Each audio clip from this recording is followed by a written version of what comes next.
আমলে আমরা এনে আইছিলাম বিশাল একটা আমলের উদ্দেশ্যে, ঠিক আছে। এই একটা আমল যেটা হইতেছে শারীরিক এবং আর্থিক, দুইটা আমল মিলে না, লক্ষ লক্ষ টাকা খরচ করে এখানে আসে এবং শারীরিকভাবেও এটা পরিশ্রম করে। আর কোনো আমল কিন্তু দুইটা একসাথে নাই। কোনো আমল হয়, কোনো আমল আর্থিক আছে জাকাত ফিতরা, আর কোনটা আছে রোজা। শারীরিক শারীরিক এবং আর্থিক দুইটা আমল একসাথে একমাত্র এই হজ এবং উমরা।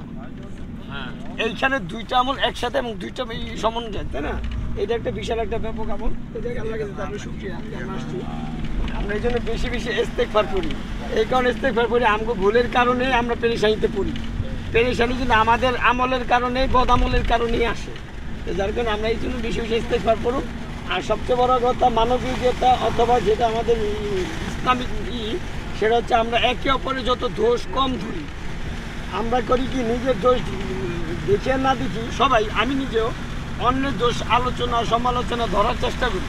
আমরা যদি নিজেকে নিজে কন্ট্রোল করি আর অন্যের সমালোচনা না করি, তাহলে দেখবো আলহামদুলিল্লাহ আমাদের কিন্তু সব কঠিন জিনিসও সহজ হয়ে যাবে, ঠিক আছে।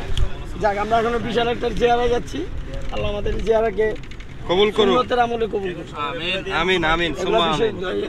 আর এখানে বিশিষ্ট মানে বিশেষ বিশেষ দর্শনীয় স্থান, এটা আমার রাসূলের বিভিন্ন আমাদের কোরআন হাদিসে উল্লেখিত বিভিন্ন স্থান। এটার এক একটার এক একটা মর্যাদা আছে। এগুলো আমরা বিশিষ্ট ওলামায়ে কেরাম আছে পিছনে, ইব্রাহিম সাহেব উনি জানাবেন। আচ্ছা, ঠিক আছে।